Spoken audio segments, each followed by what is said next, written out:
Você que nos visita nesta noite, seja muito bem-vindo. E a nossa igreja, ela sempre tem um costume. Eu subo aqui à frente e digo assim: graça e paz. No céu vocês não vão entrar assim. Graça e paz. Amém. Amém. O que quer dizer amém? Então é isso, vocês estão recebendo graça e paz do Senhor Jesus. Então a graça e a paz do Senhor Jesus a vocês que nos visitam e a todos os membros dessa comunidade. Eu queria dizer para você que está aqui essa noite que o Senhor nos trouxe para um momento muito especial. Nós estamos terminando esse nosso mês, onde nós estamos falando sobre o anúncio das obras de Deus. Então, o Senhor, através do seu Espírito Santo, trouxe você exclusivamente neste dia. Não foi por coincidência, não é por acaso, porque esta palavra precisa comunicar com você, assim como ela comunica a este pregador. Nós estamos durante o ano todo estudando sobre quando eu lanço a mão no arado. E como é difícil, irmãos, para os verdadeiros crentes no Senhor Jesus arar a terra. Para os que não são crentes no Senhor Jesus, ou para aqueles que de repente vivem apenas uma expectativa religiosa, a vida cristã às vezes é fácil. Por que é fácil? Porque não tem compromisso. Tudo que é descompromissado não é mais fácil? Certa vez, nós fizemos, isso eu estou falando lá em São Paulo, na minha adolescência, tínhamos um grupo da igreja e fizemos um juntado lá, um catado para jogar futebol. O jovem, geralmente brasileiro, gosta de futebol. E aí tinha a quadra que a gente alugou lá, e alugou essa quadra para jogar futebol, né? Quantos aqui já alugaram uma quadra? Deixa eu ver. Tá fraco de esportista aqui, né? E aí, irmãos, era curioso, porque nós éramos mais ou menos 20 pessoas. E essas 20 pessoas que estavam ali, elas todas desfrutavam de um privilégio. Só que a quadra só poderia ser assinada por uma pessoa. Não permitiria o dono da quadra que o aluguel fosse feito no nome de várias pessoas. Então tinha uma pessoa responsável que assinava, e aí os outros iam lá jogar bola. Que legal! Não é legal jogar bola? Que legal! Aí jogava-se, então, naquele primeiro mês, né? Vocês vão falando: pastor, de onde você está chegando? Você vai ver. Fica tranquilo, quem está conduzindo isso aqui, né? Como diz os nossos irmãos pentecostais, é o general de guerra. Então ele sabe onde vai chegar essa estratégia. E aí, nós estávamos lá, o primeiro mês, tudo certinho, todo mundo pagou. O segundo mês, também tá. Aí chegou o terceiro mês, irmãos, começava a acontecer um mistério. Que mistério era esse? O dia de pagar era a última quinta-feira ou sexta-feira, não me lembro, do mês. Nesse dia, o que acontecia? Muitos ficavam doentes. Alguns tinham compromisso para fazer. E aí, nós estamos falando de garotos, né? Nós não estamos falando de cartão de crédito, nem existe isso. Então chegava ali naquele dia de pagar, e aí você fazia, ele tinha que dar, sei lá, uns 200 pontos, sei lá quanto que era ali, 10 de cada um. E o que acontecia? Chegava no fim da partida, estava dando 130. Só que o cara da quadra não queria saber, né? E se a gente não pagasse o dia, perdia o horário. Então acabou a festa. Acabou, né? Tudo. Então, o que é isso? Para que a gente viva os benefícios da graça de Deus, é preciso ter compromisso. Porque senão a gente perde as bênçãos do Senhor. E quando eu anuncio as obras de Deus, eu estou anunciando o quê? Benefícios. Perdeu a quadra, e agora? Agora já era. Acabou. E é fato que aqueles que que faltavam, de certo, eles não estavam se importando. Mas tinham aqueles 13 ou aqueles 15 que eles não queriam perder ali a quadra. Então, trazendo para a nossa realidade cristã, nós temos muitos irmãos, e eu falando de todas as igrejas, que querem muito que a igreja viva e experimente os benefícios da graça de Deus. Mas a gente sabe que tem aqueles que não se importam. E é por isso que a gente vai entender agora e chegar nesse movimento onde nós vamos falar nesta noite sobre o legado do perdão. Por que eu contei isso aqui para você? Porque se você for afligido em uma perda de benefício, a primeira atitude que talvez venha ao seu coração é uma justiça própria. Quem aqui ainda trabalha? Deixa eu ver. Levanta a mão. Isso. Então, se você trabalha, você gosta de descontos na sua folha de pagamento? É legal chegar lá e vir assim, ó, desconto 25%. Aí o salário caiu 25%. Você fala, o que é isso aqui? Na hora você vai num lugar chamado RH, né? Você fala, o que está acontecendo? Agora, quando a gente recebe, quem está trabalhando tem aquela folha de pagamento e recebe lá, olha, benefício retroativo da lei não sei o quê. Olha, tem R$100 a mais. A palavra diz que o desejo atendido formoseia o rosto fica formoso, né? A gente sorri e a gente é assim, né? Então o que eu quero dizer com vocês? Que a gente tem esse senso de justiça própria. Nós buscamos que as coisas sejam feitas de maneira correta. E muitas vezes, dentro de uma condição como chamados cristãos, nós vamos negligenciar o perdão. Porque nós pregamos no passado sobre justiça, sobre misericórdia. E hoje eu encerro este mês com o nosso tema sobre eu anuncio as suas obras, falando de perdão. Falar de perdão não é fácil para ninguém. Falar de perdão, se você for sincero nesta noite, moverá coisas em seu coração que talvez você não goste de movê-las. Por isso que é importante que a gente não se atenha somente ao discurso, mas sim à palavra de Deus. Tem pessoas, talvez neste auditório hoje, que não perdoam outras pessoas por anos, que carregam no seu coração a mágoa de infância e já estão idosos, que carregam a mágoa de sua adolescência e são adultos. Tamanha é a força da prisão da justiça própria. Nós buscamos sempre a justiça própria e isso não é ruim, mas às vezes o Senhor nos ensinará que dentro da condição da justiça própria precisaremos entendê-la pelo viés do perdão, pelo viés da absolvição. E eu queria, antes de ler o texto sagrado com você, pedir para que você, por gentileza, fechasse os seus olhos para realizarmos mais uma oração. Mas eu não queria orar por você agora, eu queria orar com você. Então eu queria pedir gentilmente, se você entendeu até agora o que eu tenho falado, que você esteja orando para que o Espírito Santo fale com você, para que o Espírito Santo de Deus fale com irmãos e amigos que estão aqui presentes nesta noite, porque a intenção última deste sermão não é constranger ninguém, pelo contrário, é libertá-los talvez de uma prisão, talvez de um calabouço, talvez de algo que tem feito com que suas vidas não tenham progredido. E eu queria orar com você assim: Deus, Pai, Filho, Espírito Santo, graças te damos pelo perdão que o Senhor deu para nós. Este é o legado da cruz.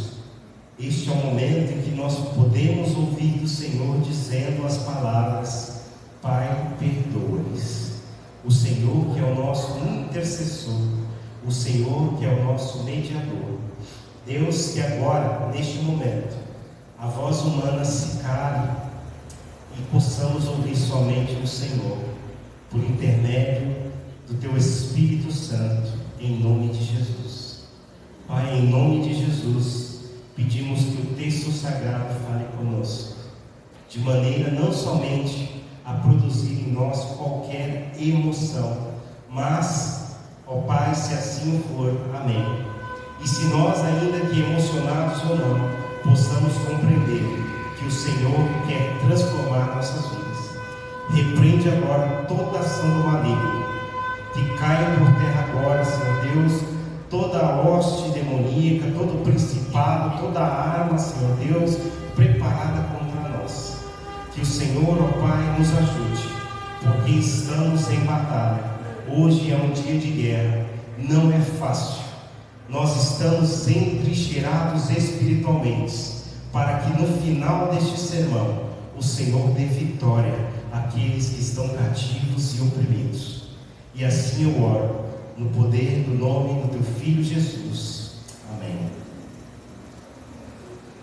Abra sua Bíblia em João. E nós vamos passar por 2 textos sagrados. E o outro nós não teremos tempo para ler, mas os irmãos o conhecem muito bem.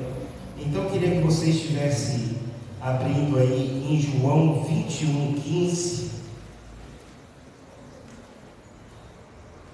E se você está com uma Bíblia física, use o marca-página, use o marcador para a gente ficar intercambiando nesses textos. E se você está com uma Bíblia digital em um celular, tente ver se você consegue fazer alguma acrobacia para ficar alternando esses textos, se a gente assim precisar. Mas João 21:15, eu queria que você lesse aí na sua Bíblia comigo o texto. E diz assim: depois da refeição, Simão, filho de João, você me ama? Sim, Senhor, respondeu Pedro. O Senhor sabe que eu o amo. Então alimente meus cordeiros, disse Jesus. O próximo texto que eu quero que você leia, então segure aí quem está com a Bíblia física, está em Atos, capítulo 3, é isso? Capítulo 9, versículo 15, perdão. Então vamos para Atos agora. E é importante que você leia, porque quando você lê, você está estudando a palavra. E a igreja batista, principalmente, é um lugar de estudo da palavra. A gente estuda o que Deus quer para nós. E ele diz assim, a palavra do Senhor para nós: o Senhor, todos encontraram? Amém? Então, se você não encontrou, pode ler aqui no telão também comigo. 3, 2, 1. O Senhor Saulo é o instrumento que escolhi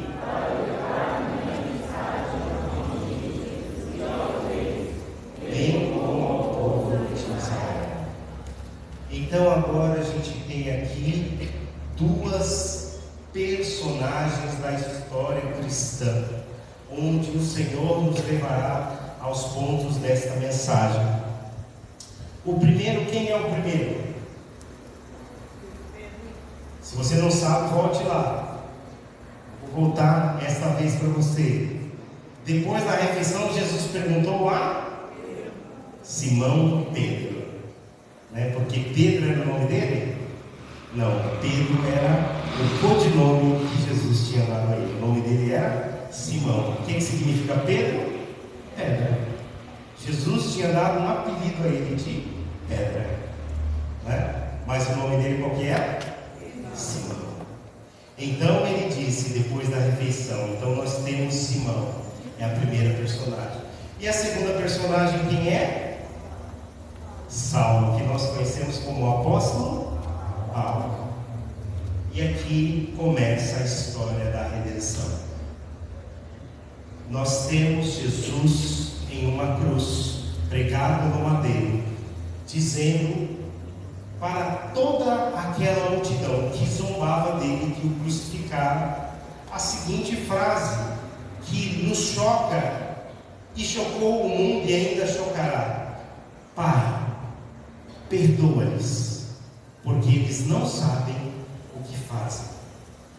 Quando Jesus disse, é porque não significa que eles não sabiam que estavam ali de uma maneira muito forte, castigando um outro semelhante. Não é isso. Quando Jesus diz para perdoar, não é porque aqueles soldados não sabiam que era agredir alguém. Isso fazia parte até do trabalho deles, enquanto soldados romanos. Ele não está dizendo perdoa-lhes, porque ele está entendendo que a sociedade judaica da época não tinha compreensão do que era uma crucificação. Não. Jesus sabe o pecado que eles haviam cometido. A oração de Jesus ao Pai para que o Pai os perdoe é porque para isso Jesus veio. Jesus veio para perdoar os nossos pecados. Consegue compreender a diferença? Jesus não está dizendo para mim e para você: escute, pode ficar tranquilo, não precisa pecar mais não. Você não sabe muito bem essas coisas não. Ele sabe muito bem do nosso pecado, mas ele está dizendo: o meu sangue é derramado para que você alcance o perdão. E eles não sabiam, na verdade, que eles estavam ali fazendo o que? Como o Criador, com a palavra de Deus, com o Verbo encarnado. Porque nenhum de nós, diante do Deus Todo-Poderoso, podemos ter outra opção que não dobrar os nossos joelhos. E é por isso que Jesus, no seu estado de humilhação, ele diz: Pai, perdoa-os, porque eles não sabem o que eles estão fazendo. Mas diante de Jesus glorificado, todo joelho se dobra, toda língua confessa que Ele é o Senhor. Se você duvida disso, existe uma passagem que nós já falamos algumas vezes aqui, até ministramos, de quando Jesus encontra com um endemoniado gadareno. Não há outra condição para aqueles demônios que atormentavam aquele homem, senão dizer que Jesus é o Senhor, e de ser torturados pelo Cristo, ainda no estado de humilhação. Eles não estavam nem diante do Cristo glorificado. Então Jesus diz: Pai, perdoa-lhes. E nesta noite, o que o Senhor quer dizer para mim e para você é isso. A Bíblia diz que o nosso intercessor é o Senhor Jesus. Ele está à destra de Deus intercedendo por nós. E por isso o primeiro ponto dessa mensagem que eu queria partilhar com vocês, mas antes eu quero ler essa frase. Ele vai falar sobre essa condição, como talvez o autor Lucas fez em Atos, falando sobre Pedro, a vida de Pedro, e falando sobre a vida de Paulo. São dois apóstolos que praticamente fundamentaram toda a doutrina do cristianismo. O Senhor Jesus vem como Cordeiro de Deus para se imolar e tirar o pecado. E o Senhor Jesus, ele não doutrina o povo necessariamente, mas ele deixa então um legado. Que legado é esse? O legado do perdão. Ele vai ensinar Pedro e Paulo como perdoar. Como que a gente ensina alguém? Qual a melhor maneira de você ensinar alguém? Vocês sabem qual a melhor maneira de ensinar alguém? É com prática. Talvez você possa pensar na sua profissão agora, e como que você aprendeu essa profissão? E com certeza você teve que estudar talvez algum livro, alguma coisa, mas você só aprende verdadeiramente quando você faz o quê? Quando você põe a mão na massa. Né? A gente estuda, muitas vezes a palavra de Deus, mas a gente só compreenderá a palavra de Deus quando nós vivenciarmos ela. Por isso que quando eu lanço a mão no arado, com responsabilidade, eu estou anunciando as obras de Deus. E o anúncio destas obras termina com o legado do perdão.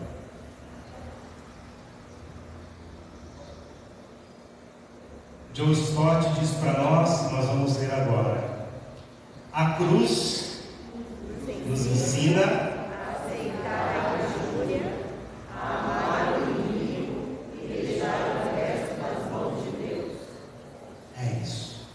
John Stott diz que a cruz ensina para você, não que você é um vencedor poderoso, que você vai vencer todas as batalhas. Também porque ali ele venceu, mas eu quero dizer no meu recorte nesta noite, que a cruz ensina você a aceitar a injúria. Nós não estamos preparados para isso. Não estamos. Mas a cruz nos ensina a aceitar a injúria, a amar o inimigo. Graças a Deus, e eu acho que muitos irmãos podem dizer isso comigo, eu não tenho inimigos. Eu acredito que a maioria, se não todos aqui, podem dizer isso. Porque o inimigo é aquele que quer matar, gente. Ninguém quer me matar, graças a Deus. Né? Se tem alguém que quer matar vocês andam escondidos, não. Eu não tenho inimigos. Mas tem gente que às vezes nos perturba. Não tem? Tem gente que nos perturba. E ele diz que Stott, o teólogo John Stott, está dizendo para nós que a cruz nos ensina a aceitar a injúria e amar o inimigo. E o resto? Deixa nas mãos do Deus justo, todo-poderoso, benigno e compassivo. Por isso o primeiro ponto diz: Pedro nega Jesus, mas pelo legado do perdão é convidado a alimentar o rebanho de Cristo. Então nós temos aqui um cristão, primeiro um judeu pescador, e esse judeu pescador é o primeiro, ali um dos primeiros a se converter ao cristianismo. É ele o primeiro a ser o seguidor de Cristo.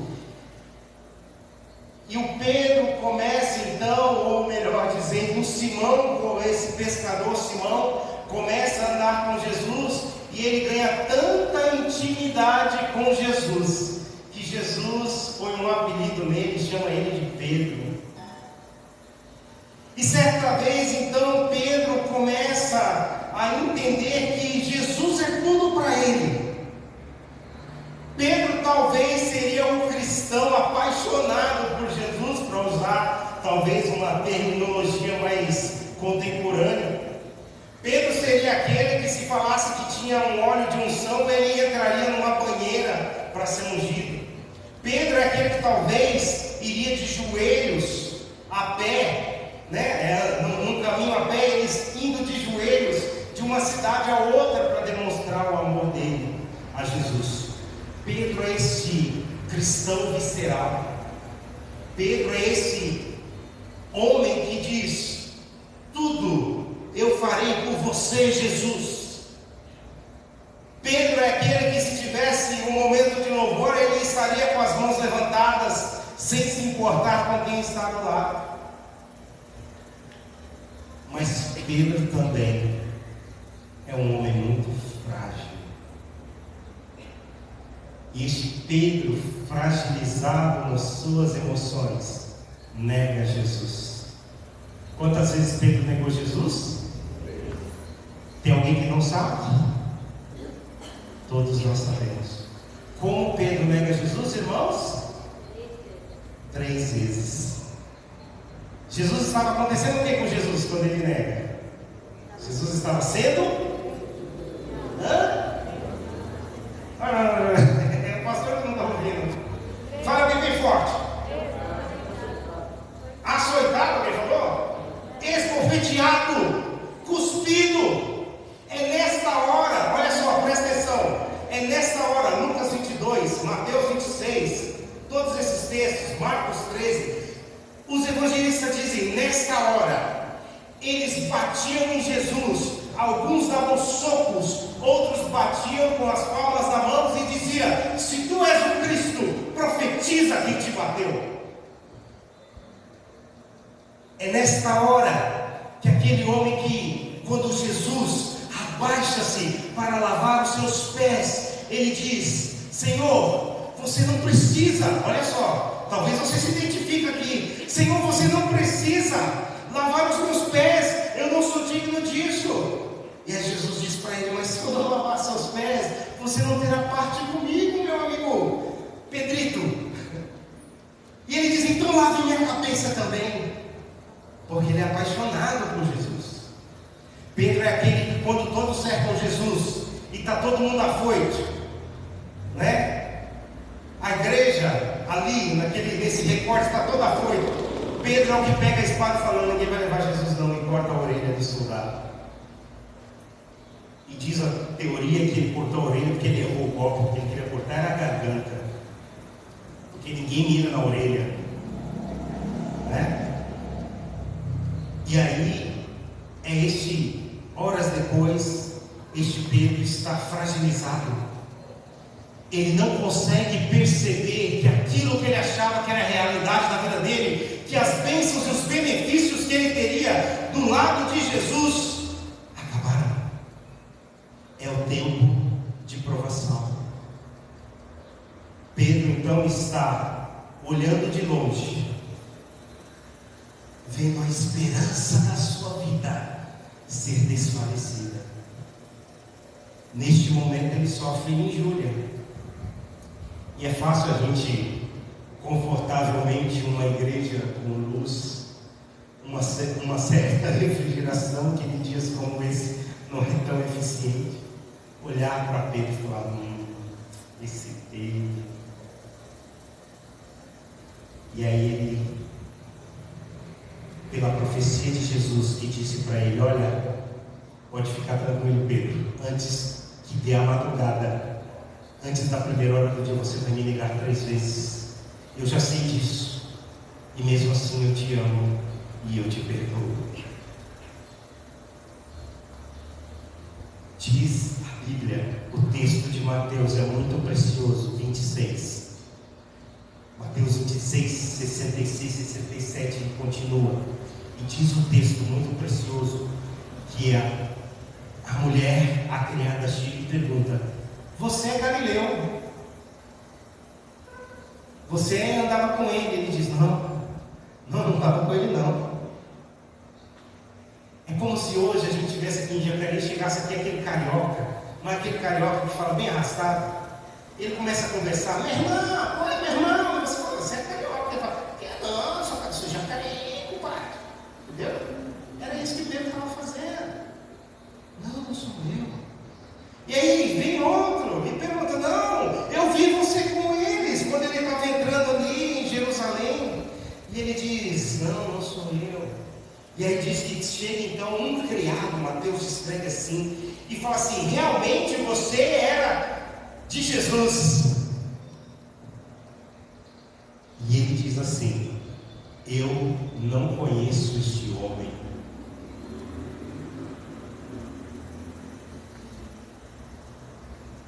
Mateus diz, naquele momento, o Senhor olha para ele, o galo canta, e o Senhor olha para ele.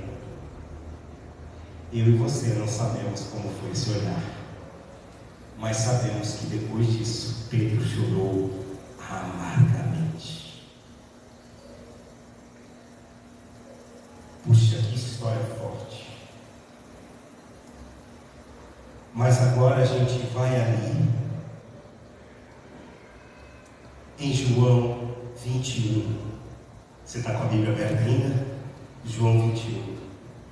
Passado tudo isso, Pedro entende que ele magoou o coração do melhor amigo dele, da esperança da vida dele.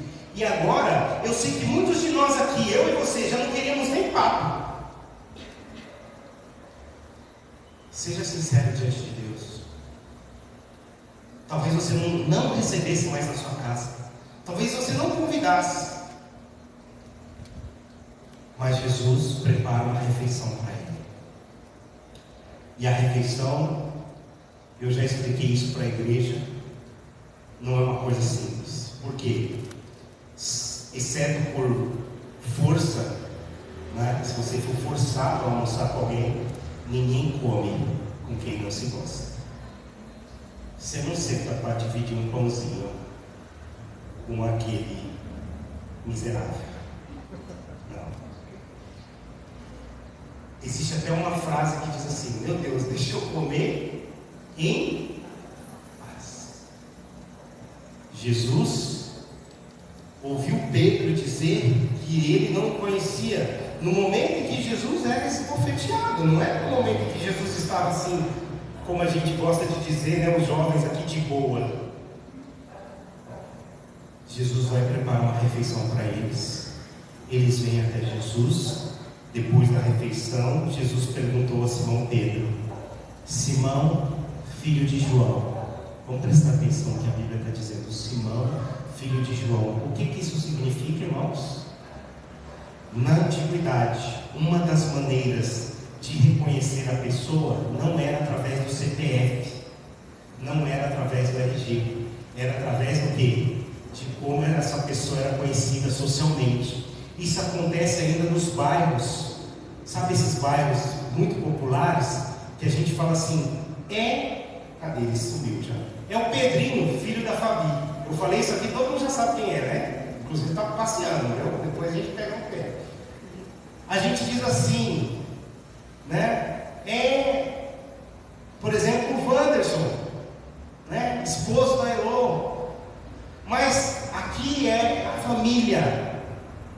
E a Mishpahat, que é a família em hebraico, tem uma importância muito grande, porque essa família diz até, muitas vezes, qual é a condição social tua. Se a gente pensar num passado muito antigo, até aqui em Jacareí, por exemplo, ou no Vale, era muito comum a gente reconhecer famílias tradicionais. Então, hoje, por exemplo, ainda existe isso, mas, por exemplo, se a gente falar aqui, talvez, aquela socialite, aquela mídia, né? Então você fala assim: ele é filho dos, por exemplo, do Suplicy, lá em São Paulo. Se ele assinou lá José Suplicy, com certeza ele não mora no Grajaú. Sim ou não? Se ele coloca lá qualquer outra família rica lá, que casou com Matarazzo, se ele assinou Matarazzo, possivelmente ele não é um pedreiro. Nada contra o irmão pedreiro, mas a gente sabe que é sofrido, que é doído. Ele não é um faxineiro. Então Jesus chama ele, você Simão, filho de João. Por quê? Porque Jesus está identificando com ele a família dele. E Jesus, identificando a família, identifica o chamado. Como que Jesus chama Pedro? Pedro, Simão, filho de João, larga suas redes e venha comigo, porque o que eu vou fazer com você? Vou te transformar em pescador de homens. Jesus evoca a pergunta se Pedro ama. Jesus chama ele e identifica ele como pessoa única e não como qualquer Simão, e diz: você me ama mais do que estes. Olha que pergunta ousada. Eu queria que você agora imaginasse Jesus perguntando para você aqui agora.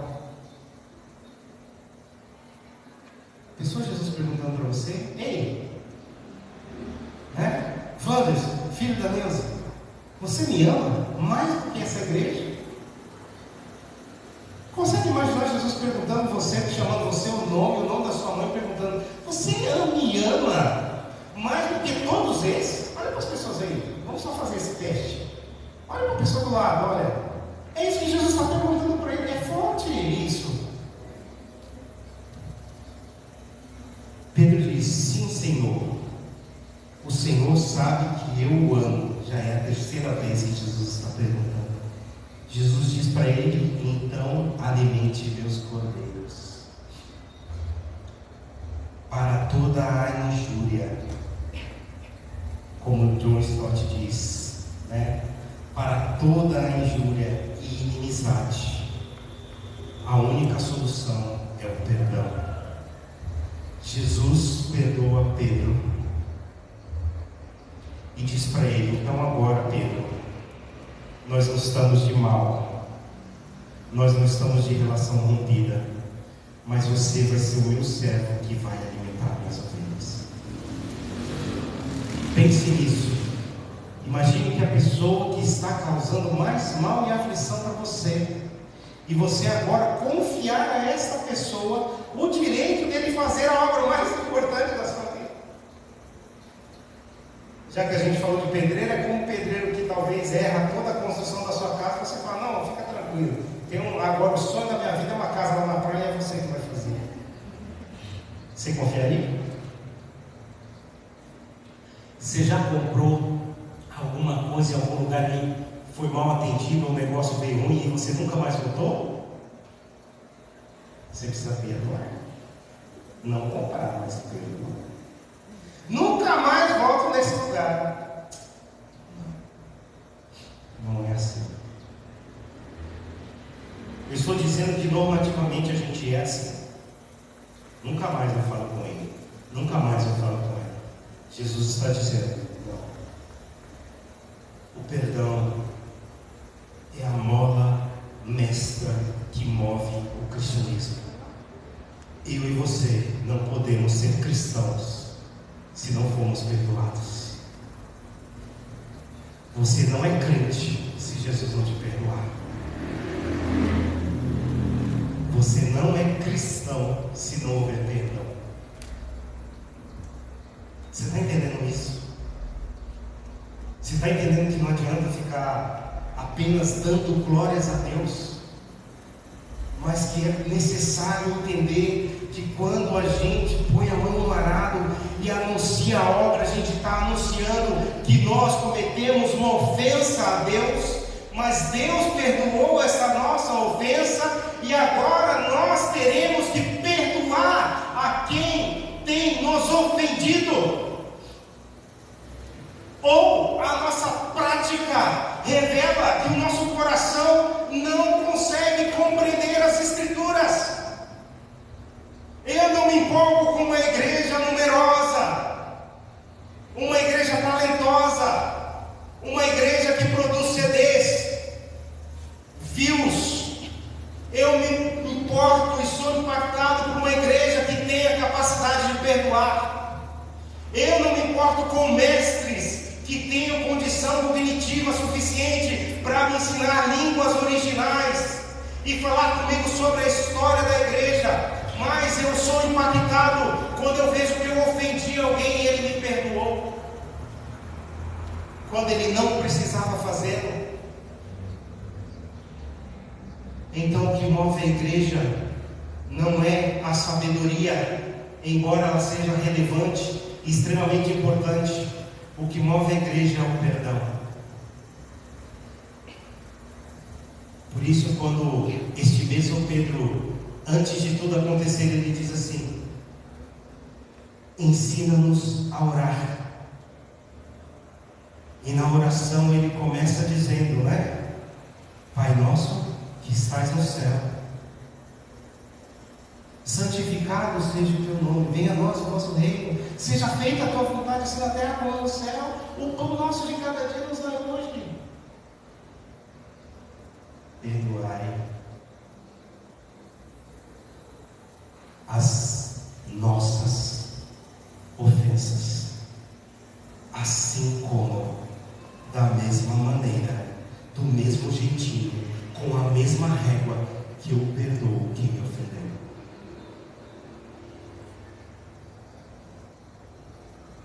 Pedro recebeu perdão.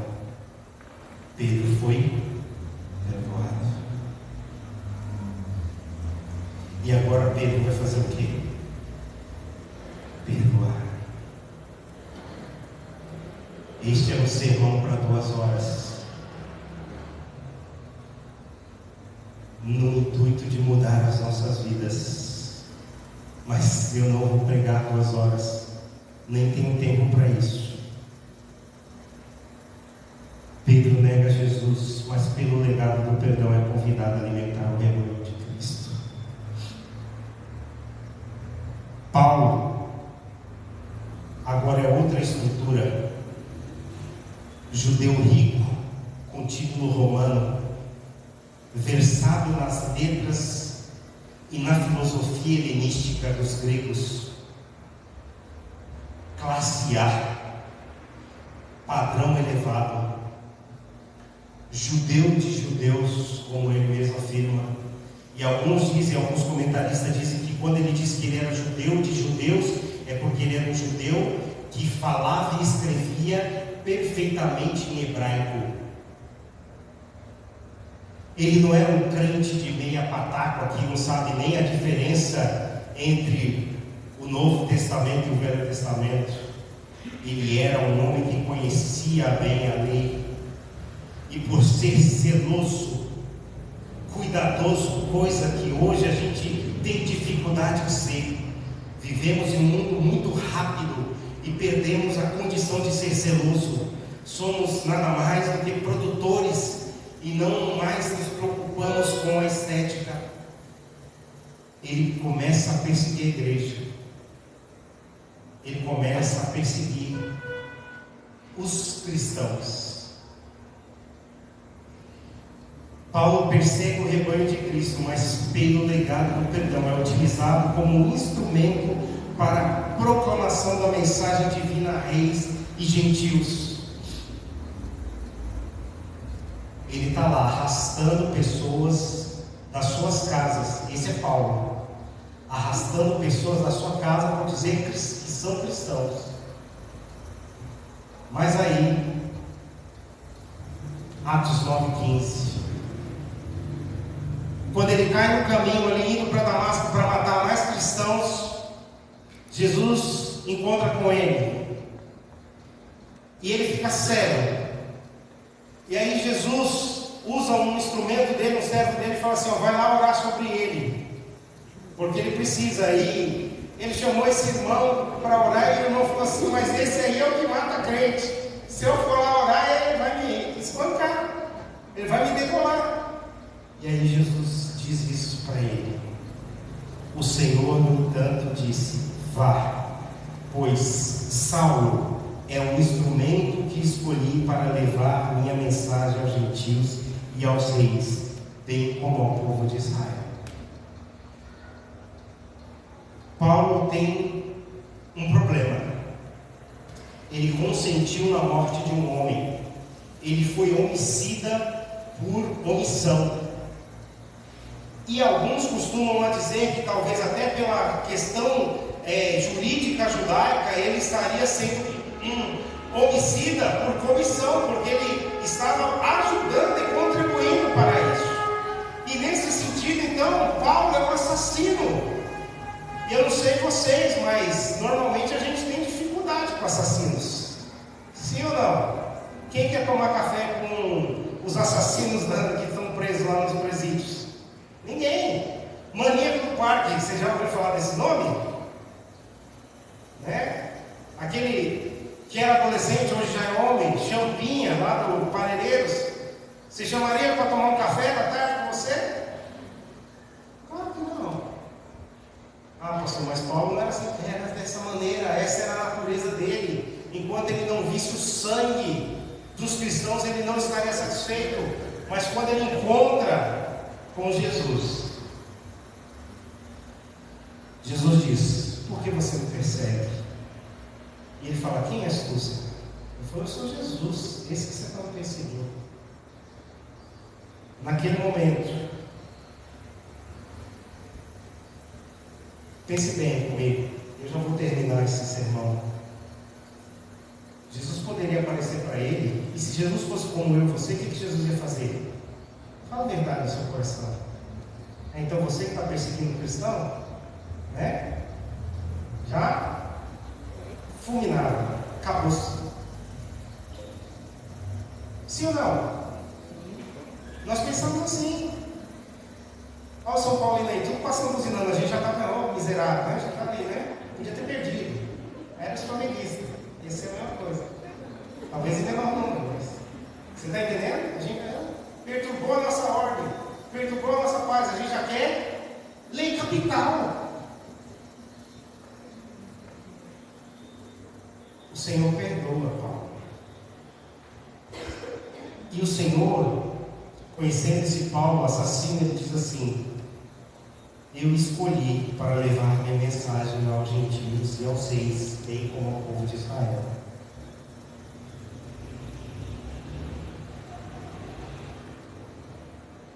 E para a gente não ficar muito em Paulo, porque senão a gente não termina o sermão no tempo combinado. Eu estou falando hoje aqui com homens e mulheres falhos e falhas. E o terceiro ponto e último, ele diz assim: você pode ter cometido alguma falha, mas pelo legado do perdão, você é convidado a anunciar o legado da cruz. Jesus chama a mim e a você não como homens e mulheres perfeitos, porque nós não somos. Mesmo aquele mais cheirosinho, bonitinho, engomado, ele é terrível. A psicologia trabalha uma questão sobre o superego, que é o limite para o nosso ego. E toda vez que a gente perde o superego, que a gente extrapola, a gente faz bobagem, segundo a psicologia. O que quero dizer é o seguinte: se você for solto na sua natureza humana, sem a moral e sem a ética, você vai ser bárbaro, você vai cometer barbárie. Coisas que nós jamais pensávamos que poderíamos ser capazes de fazer, faremos. Jesus, diante disso, ele diz para mim e para você que há um legado para as nossas vidas. No fim, na consumação dessas duas histórias, o que eu quero dizer para você como igreja é que Jesus perdoou Pedro e Jesus perdoou Paulo. E é por causa que eles aceitaram e receberam perdão, hoje nós temos aqui a oportunidade de estudar as Escrituras Sagradas. Hoje nós ouvimos o Evangelho e a salvação de Jesus chegou até nós. Neste sentido, eu não sei o tamanho da obra que Deus fará com cada um de vocês, mas o perdão dele existe agora, para mim e para você. E uma vez que nós formos perdoados por ele, ele estabelecerá conosco o legado do seu perdão. Nós não fomos chamados para comer bolo e guaraná.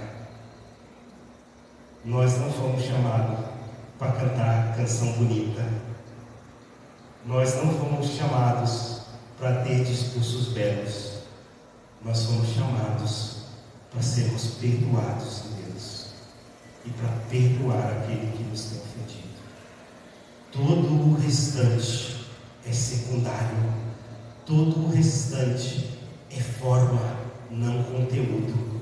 O conteúdo que o trouxe para sentar nesta igreja não é para você ser um pastor, para você ser um missionário, para você ser um ministro, mas é para você entender que Deus ama você e perdoa os seus pecados. E pecado é falha, e falha é erro, e erro é aquilo que põe inimizade entre mim e Deus, entre mim e as pessoas que estão comigo convivendo. Se tem lugares que você não pode ir ou visitar, é por causa do pecado. Se tem lugares que você não quer ir visitar, é por causa do pecado. É este pecado que Deus quer perdoar. Porque lá na cruz ele disse: Pai, perdoa-lhes, porque muitas vezes, ou quase todas, eles não sabem o que faz. A gente não sabe, irmãos, o quanto foi dura a cruz. A gente não entende o quanto é difícil para um Deus Santo nos amar com as nossas imperfeições. Tem pessoas que olham a gente lá de fora e não sabem o quanto é difícil a gente abrir essas portas e falar do amor de Deus, quando o nosso coração é oprimido, porque no final das coisas a gente só quer tirar nossa espada e arrancar cabeças. Mas isto não é o caminho da cruz. Como Stott nos ensinou, o caminho da cruz é suportar as injúrias, é perdoar aqueles que nos têm ofendido. Por isso, quando eu ponho a mão no arado e a anuncio a obra de Deus. A obra que eu devo anunciar não é que ele é lindo, não é que ele é bonito, não é que ele é rico, não é que ele vai ter o ouro de Ofir, não é que ele vai ganhar casa, não é que ele vai ganhar carro, mas é que ele é um homem falho, pecador, e o amor de Deus o aceita mesmo assim e o transforma, para que ele também perdoe aqueles que têm cometido falhas com ele. Sabe uma coisa, igreja? Eu vou falhar muito com vocês, muito. E vocês vão falhar muito comigo, muito. O que vai manter o vínculo perfeito é o amor. E o amor é perdoar pecados. Porque hoje, eu e o Marco podemos estar muito bem. Sair daqui, comer um lanche, mas amanhã eu pisei no calo dele, ele pisou no meu, e eu não quero ver ele, eu não quero. E não tem ninguém aqui que vai fazer eu vê-lo. Assim como não tem ninguém que faça você ter relação e comunhão com aqueles que você perdeu. Como é que a gente resolve isso? Diga. Perdoando. É quando eu perdoar ele e ele me perdoar, toda relação desequilibrada volta ao equilíbrio. Tudo volta ao lugar. A relação divina com Adão é restabelecida, não é pela língua estranha, não é pela sabedoria divina, mas é pelo perdão do pecado.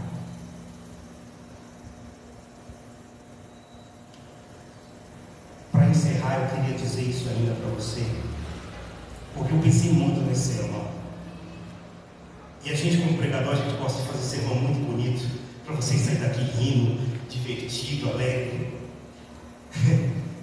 Que gostoso, pastor, você falou com o meu coração. Agora eu me senti até filho de Deus. Você é, pelo lastro do sangue na cruz. E eu pensei muito nisso. E eu queria dizer para você: perdoe quem você precisa perdoar. Não saia daqui deste lugar sem perdoar as pessoas que têm te ofendido. Porque senão você ouviu esse sermão e você vai sair daqui ignorando a palavra de Deus. Se Jesus não tivesse perdoado Pedro, nós não teríamos este pastor de ovelhas. Se Jesus não tivesse perdoado Paulo, nós não teríamos toda a doutrina cristã em 12 cartas. Se Jesus não tivesse perdoado o pastor Wanderson, esse sermão não estaria acontecendo agora. Talvez o que falta nas nossas vidas não é fazer programação na igreja, não é fazer encontro de casais, não é fazer reunião para as crianças, mas é perdoar pecados e recebermos dele o perdão. Eu queria que você fechasse os seus olhos e eu quero orar com você. Não, Felipe, pode ficar aí na cadeira. Eu quero orar primeiro, depois vocês vão seguir. Sim, depois vocês vão tocar. Mas esse é um momento de consagração. Eu quero que você faça o que Paulo, perdoado por Jesus, nos ensinou em Coríntios. Ele diz assim: examine-se, pois, o homem a si mesmo. Nós não estamos no dia da ceia, mas eu queria que você se examinasse. Se tem algo agora que você queira pedir perdão para Deus, não precisa expressar em voz alta, não, mas peça para Ele. E se você tem alguém que você está com dificuldade de perdoar, eu queria que você orasse agora por essa pessoa, que você falasse assim: Deus, sabe esse fulano? Eu não consigo perdoar ele, porque ele fez aquilo que o Senhor sabe. Mas eu queria que o Senhor me ensinasse como eu posso perdoar. Eu queria que o Senhor liberasse o perdão no meu coração. Talvez agora você é muito bem-aventurado e não tenha ninguém que você tenha que perdoar. Então ore assim: Senhor, mostra para mim os pecados ocultos. Mostra para mim quem eu ofendi e eu não sei que eu fiz. Mostra para mim quem está ofendido. Pai, e que eu possa perdoar. Sobretudo, Deus, perdoa os nossos pecados, Senhor. Pai, eu sou um homem pecador, Senhor. E se fosse pelos meus méritos, Jesus, eu não poderia nem estar vivo. E isso não é uma frase de demagogia, mas é a verdade da nossa existência. Por isso eu quero pedir ao Senhor, perdoa os meus pecados. Se tem alguém ofendido comigo, que Ele possa me perdoar. E Deus, aqueles que me ofenderam, que eu tenho mágoa no meu coração, que eu libero perdão para eles por completo. Deus, que o legado do perdão seja o anúncio das obras que nós testemunhamos no Senhor. Pai, eu não preciso ver nenhum milagre extraordinário, nenhum efeito extraordinário, mas eu preciso do teu perdão. E eu preciso perdoar, Senhor. Tem pessoas neste lugar que não perdoam. Tem pessoas neste lugar que têm ofendido ao Senhor e não têm pedido perdão ao Senhor. Tem pessoas neste lugar, ó Pai, que mereciam, como eu, o fim de suas vidas, mas pela graça o Senhor tem nos mantido de pé. Pai, nos perdoa. Nós, como igreja, num tempo como esse, pedimos perdão, Senhor. Perdoa-nos, Deus. Que nós possamos sentir o poder perdoador do Senhor em nós. Nos ajuda. Assim nós oramos, em nome de Jesus. Amém. Agora eu queria chamar o ministério de louvor à frente. Queria pedir para você ficar em pé agora. Pela primeira vez eu passei alguns minutos do nosso encerramento, a saber 10 minutos. Em um dia quente e atípico, a igreja não tão cheia, eu fiz isso. Por quê? Dada a importância que temos em perdoar. Eu não gostaria que ninguém saísse daqui com mágoa no coração, com ódio das pessoas que lhe fizeram mal. Porque talvez essas pessoas, se forem perdoadas por você, podem ser transformadas pelo amor de Deus. Nós vamos cantar agora uma canção. Enquanto a gente estiver cantando essa canção, que você possa orar a Deus, que você possa consagrar a sua vida, a vida da sua família, a sua casa, o seu emprego, o seu ministério, e depois eu volto para orar com você.